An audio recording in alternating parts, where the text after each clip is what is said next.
Bonjour et bienvenue, l'actu foot de ce 18 juin 2025 est, waouh, vraiment bouillante. Ah oui, bonjour. Aujourd'hui, on plonge dans les sources, Coupe du monde des clubs, mercato en folie et puis focus sur quelques stars. Notre mission, essayer de décrypter un peu tout ça. Accrochez-vous. Effectivement, c'est une journée potentiellement charnière, oui. Entre les matchs importants et puis toutes ces rumeurs de transfert, ça pourrait vraiment redessiner pas mal de choses pour les gros clubs. D'accord, alors allons-y, la Coupe du monde des clubs.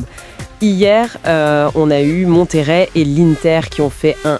C'est ça. Mais aujourd'hui, ça monte d'un cran. À 16h GMT, on a Manchester City, peut-être avec Cherki, leur nouvelle recrue, contre le Wydad Casablanca. Qu'est-ce qu'on peut en attendre de ce match ?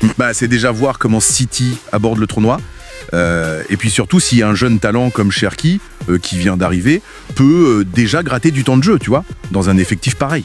Oui, c'est un test, quoi. C'est un test intéressant pour son intégration, oui. En rapide. Et alors, le gros morceau, le plat de résistance à 19h30, Real Madrid contre Al Hilal, le fameux duel Mbappé face à Neymar.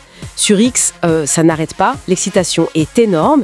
C'est plus qu'un match, ça, non ? Ah mais complètement. Au-delà de l'affiche qui fait rêver, c'est une confrontation de style, d'histoire. Mbappé, la nouvelle star à Madrid, face à Neymar, le leader d'Al Hilal. C'est un premier indicateur fort, quoi. Une sorte de baromètre. Exactement. Pour leur influence dans ce tournoi, et puis peut-être une petite bataille psychologique pour la suite. Confirmé, j'imagine. Ah bah oui. Et on a aussi Pachuca-Salzbourg à 22h. Oui, pour Paris, c'est vraiment ça. Prouver que le premier match, c'était pas juste un coup d'éclat, quoi. Un feu de paille. Enchaîner une autre belle perf, ça assoirait leur statut de favori, enfin de prétendant sérieux. D'accord. Et justement, en parlant de changement, de mouvement, le mercato, c'est tout aussi chaud. Le nom de Neymar revient partout. Libre depuis Santos, l'OM en rêverait apparemment, et là son père qui sort une déclaration comme quoi le PSG c'était la meilleure période de sa carrière. Alors, nostalgie ou... Ah, cette déclaration du père, elle est intéressante, c'est sûr. Est-ce que c'est une manœuvre pour faire parler, un appel du pied à Paris, qui sait, ou juste un constat ? Difficile à dire. Très difficile. Mais ça montre que le feuilleton Neymar, il n'est pas fini. Un retour en Ligue 1, où que ce soit d'ailleurs, ça poserait d'énormes questions financières, sportives. Quelle place pour lui aujourd'hui ? Pendant ce temps à Paris, justement, le dossier du gardien a l'air compliqué. Donnarumma, les négos seraient difficiles. Oui. Et on entend parler de Lucas Chevalier, le gardien de Lille. Ça bouge à ce poste. C'est un poste clé, le gardien. Donc, cibler Chevalier, ça pourrait vouloir dire qu'il cherche un autre profil, peut-être plus jeune, plus en phase avec un projet à long terme.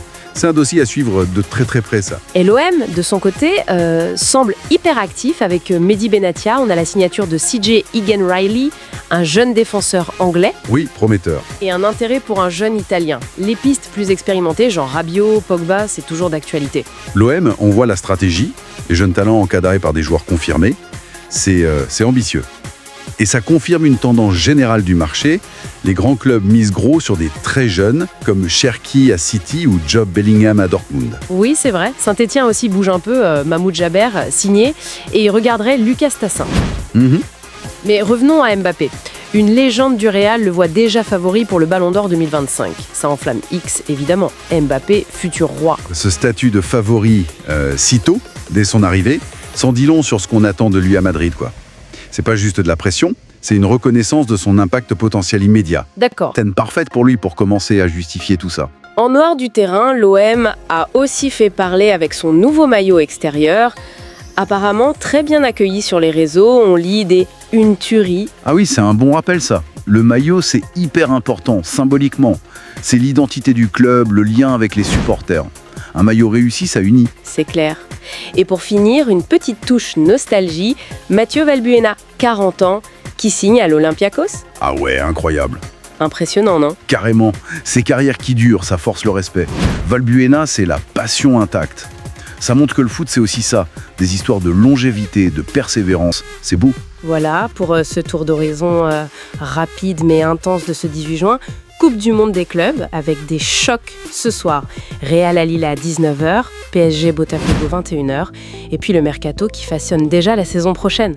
N'oubliez pas non plus Man City Wydad à 16h et Pachuca Salzbourg à 22h sur DAZN et TF1. C'est noté. Une journée bien remplie donc. Les résultats des matchs, les avancées du mercato, Neymar, Donnarumma, les jeunes, tout ça va avoir des conséquences. Après, la vraie question qui se pose peut-être, est-ce qu'on assiste à la confirmation de la nouvelle génération qui prend vraiment le pouvoir, ou est-ce que les stars établies ont encore leur mot à dire de manière décisive? Les prochains jours vont être intéressants. Le monde du foot français est en deuil ce matin. Bernard Lacombe, une vraie icône, nous a quittés hier, mardi 17 juin. Il avait 72 ans. Oui, une très triste nouvelle. Bernard Lacombe, c'était une légende pour l'OL, bien sûr, mais pas seulement. Champion d'Europe 84, deuxième meilleur buteur de l'histoire du championnat, c'est énorme. Immense, oui. Et aujourd'hui, on va essayer de revenir sur son parcours, sur l'homme qu'il était, en s'appuyant sur ce qui sort, les articles, les témoignages. C'est ça, comprendre qui il était, sur le terrain, en dehors, et pourquoi sa disparition touche autant. Et puis, il faut le dire, les circonstances de sa fin de vie ont été particulièrement difficiles. Oui, justement, commençons peut-être par là, même si c'est dur. Il était hospitalisé depuis janvier, c'est ça? Et son état s'est dégradé très vite. C'est ça. Plusieurs sources, RMC notamment, évoquent la maladie d'Alzheimer. Apparemment, ça a été diagnostiqué après quelques incidents, des oublis, des problèmes de conduite qui lui ont coûté son permis. Ah oui, c'est terrible ça. Oui, vraiment. Et les témoignages de ses proches, comme Alain Giresse ou Luis Fernandez, sont poignants. Giresse parlait d'un état très compliqué il y a peu. Certains parlent des 6 derniers mois horribles, d'une perte de poids jusqu'à 35 kilos apparemment.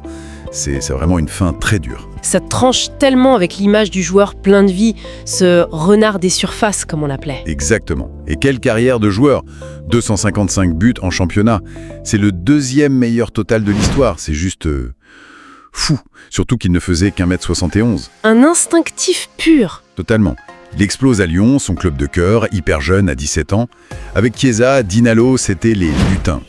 Il gagne la Coupe de France en 73. Et après, il y a ce transfert un peu... Ah oui, ça avait fait grand bruit. Passer chez le rival. Mais en fait, c'était une nécessité économique pour sauver l'OL. Ça montre déjà son attachement au club, paradoxalement. C'est vrai. Et puis l'apogée, c'est à Bordeaux. Ah bah là oui, 3 titres de champion, 2 Coupes de France. Il était au sommet. Et bien sûr, l'équipe de France. 38 sélections, 12 buts. Et ce rôle capital à l'Euro 84. Oui.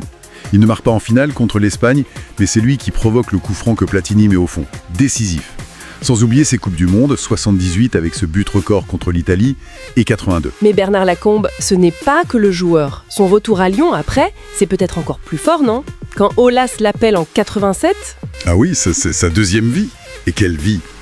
Aulas le rappelle, Lyon est en D2 et Lacombe va être au cœur de la reconstruction puis de l'âge d'or. D'abord avec Domenech pour remonter en D1. C'est ça.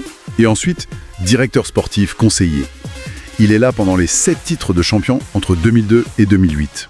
C'est lui le bras droit, l'homme de confiance d'Aulas pendant 37 ans. Aulas a parlé d'une amitié sans masque. C'est fort. Et on lui doit des recrutements incroyables. Juninho, c'est la légende, trouvée sur une vieille cassette VHS. Incroyable, oui.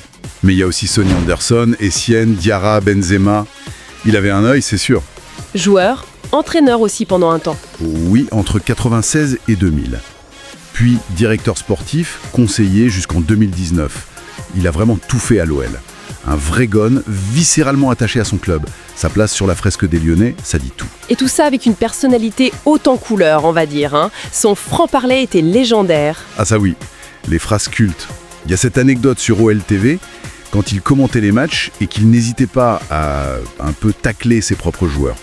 Paraît que Gérard Houllier s'en servait à trait pour les motiver, pour les piquer un peu. Ah, excellent! Il avait ce côté direct, un peu bourru parfois, mais souvent juste. Il pouvait dire d'un joueur, il a oublié d'enlever les boîtes de chaussures. C'était imagé, quoi. Vicage de Rassus raconte que Lacombe l'avait recruté, puis coaché, et qu'il était un peu un tampon entre les joueurs et la direction. Drogba se souvient qu'il avait essayé de le recruter en lui parlant d'attaquant à attaquant. Une figure paternelle, presque. Mais aussi respecté, voire crainte. Respecté, c'est sûr. Craint par certains, sans doute aussi. Il le disait lui-même que les gens avaient un peu peur de lui au club. C'était sûrement le signe d'une exigence et d'une autorité naturelle forgée par l'expérience. En tout cas, les hommages qui arrivent depuis hier, c'est impressionnant. De Platini, Deschamps, Aulas, bien sûr, d'anciens coéquipiers et même de clubs rivaux comme Saint-Étienne. Tout le monde parle de légende, de monument. Ouais, c'est vraiment ça. Bernard Lacombe, c'était pas juste un grand joueur ou un dirigeant efficace. C'était l'incarnation d'une fidélité incroyable à un club, l'OL. Il a tout donné pour Lyon. L'image qu'il laisse, c'est celle d'un buteur hors pair, mais aussi d'un des grands artisans des succès lyonnais.